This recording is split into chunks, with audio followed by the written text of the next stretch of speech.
Well, and I think, I guess getting back to like men thinking about the Roman Empire as well, I think part of it comes from this overcorrection culturally where men are kind of looking for a place for themselves.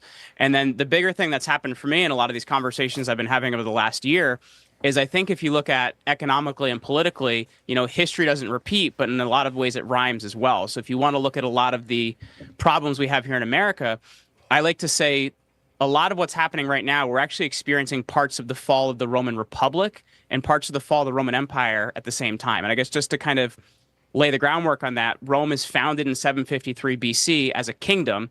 It's a kingdom from 753 BC to 509 BC. And then from 509 BC to 31 BC, it's a republic.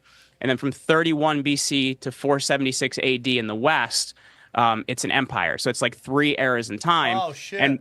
And the republic and the empire fall in different ways, but our political system is kind of playing out both of those at the same time. So if you even look at what happened towards the end of the Roman Republic, the last 100 years of that, from 133 to 31, is what's called the Roman Revolution. So what happens during that time period is you have kind of the system of laws breaking down over a period of about 100 years, which leads to the consulship of Julius Caesar in 59 BC. A consul was kind of like the person who was the president, but they would have two of them at the same time because they didn't want one person holding power.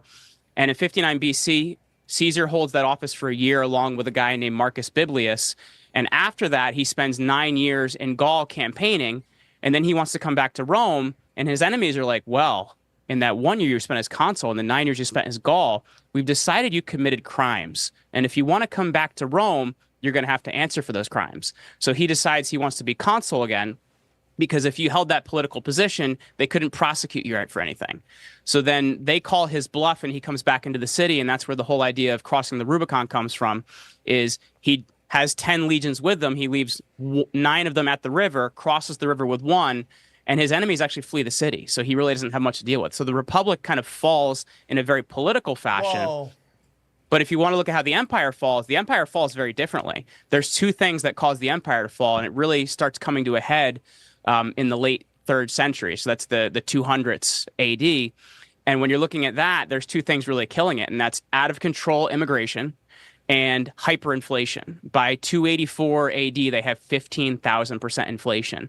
And the thing that's kind of terrifying to me about that, Sam, is if you look at it, we're politically experiencing the fall of a republic, but if economically we're experiencing the fall of an empire at the same time. Two phases of the Roman Empire at one time, or the Roman, what was it? The Republic and the Empire at the same time. Okay. So the Republic falls politically, whereas the Empire falls more just economically. And the reason that resonates with me, because I think that we're getting two different banker revolutions happening in America at the same time. We have the Bolshevik Revolution of Russia and the Cultural Revolution of China, and they've combined them. And each of these superpowers, Russia, China, Germany, and now the United States, they use a different playbook. There's still the playbook, which is subversion from within, you know. But it's done in different ways, where in China, let's radicalize their youth to attack the elderly and, parade their grandparents in the middle of the square, telling them that they think the wrong way about the government. Then you have, outsiders who are pretending to be nationals, which is the Bolshevik Revolution and the Jewish Bolsheviks and what they did, especially the Christians in Russia, and how they did it through the inside, pretending to be Russians. And then you have Hitler in Germany, and how Hitler pretends to be like this kind of rise to national fame, which you could even say, I'm not comparing the two, but you can even say we've seen that within America a little bit, of a guy who's given a, it's like the Freemasons say, we'll give them their hero. And it's the same way, destroyed from within.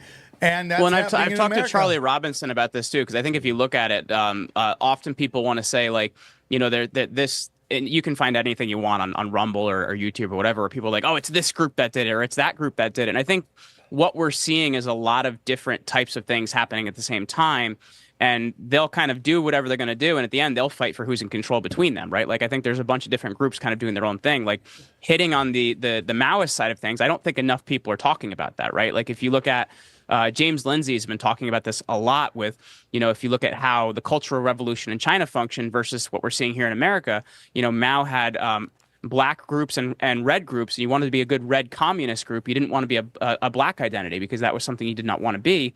And you even look at when we're having this recording, I think last night or the night before they had the was it the white dudes for Kamala or whatever the heck it was? Yeah. Those are very similar to like what you would call like a Maoist struggle session, right? And I think we're seeing a lot of this stuff pervade in our culture. So like why I like to say, we're seeing Rome's republic and empire fall happen at the same time. I think history often rhymes, but it doesn't repeat. So we're seeing a lot of these cultural elements come in because there's a lot of different groups vying for power right now. I think when you look at it too, a big part of it, and this goes back to the conversation that you were having a few minutes ago about, where does this information come from? And I think oftentimes the information we're getting is perverted because a lot of times it comes from, for Julius Caesar, for example, the first thing he does when he becomes dictator for life in 46 BC is he actually pardons all of his enemies. And that's the worst thing he could ever do. It's great because it shows like, hey, I'm a forgiving guy. But the thing that it does for him is those people are actually part of the conspiracy to then kill him. And the writings that survive, other than his commentaries about the Gallic Wars that he wrote in his 9 years in Gaul, are other people writing about him. Even the 476 AD fall of Rome, we look at how that happens. The last emperor of the Western Roman Empire is a child emperor named Romulus Augustus, and for the last 100 years or so, those emperors were actually controlled by barbarian kings, right? They were behind them. So in 476, the final barbarian king, this guy named Odoacer, says, final emperor that you're like maybe 14 or 15, we're going to retire you and we're going to give you an allowance every year, but you're no longer emperor. That's the end of the Roman Empire, and this is the Roman kingdom. But then what happens is your Eastern Roman Empire, the Eastern Roman Empire goes till 1453 AD. The emperor of that, Justinian, wants to reunite the empire. So what does he do? He brings in a military under this general named Belisarius to conquer the whole thing. And his scribes would be the one writing about it because there's a loss of literacy in the West. So your fall of the Roman Empire, where there's often paintings of things, burning and fires, it's from the viewpoint of people that don't want to make Justinian look bad, that in order to try and reunite the whole thing, he burns it down. So I think part of what we've dealt with the information we get is who's had this information, what's their purpose for having it, what viewpoint did they want you to have on it? And I think it just goes into our media now as well. They want you to have a certain belief. They want you to be more willing to be controlled, so they're going to control the information you're receiving. So Elagabalus is he's an emperor, I think in the 220s. So I'm not sure off the top of my head, so don't quote me on that. But if you look at it, by 284 AD, they're at 15,000% inflation because during that time period, they've been able to put it into military spending. Does that sound familiar? Yeah. As well into a lot of other things during that time period because the generals start taking charge of everything because of the chaos at kind of the level of emperor. And I think it's similar to what's happening now. We have very, incapable people in political positions. We're fighting about all of these different cultural things that we were just discussing a couple seconds ago.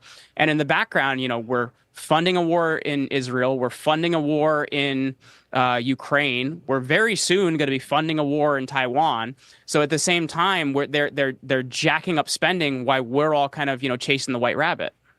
Episode. Is there anything about Rome we didn't talk about? Because I mean, dude, it is the exact same game plan, and this is how you know none of it's real. They just keep running the same plan over and over and over again. Well, I think the bigger thing is people getting sucked into trying to solve your problems politically, because that's exactly what the Romans tried to do. You got to solve your money. That is your number one thing by far. But the second thing you have to solve, and we see with what's happening right here, right now, you have to solve your borders. Because if you're bringing people in, there was this two radicals in the 60s named Cloward and Piven. And they had the idea that if you could overwhelm the welfare system, you could bring down a country. Yes. And that's what we're seeing, here in America, as we're seeing people coming in over the borders. There's nothing wrong with immigration, but people coming in unchecked is a problem at the rate they're coming in.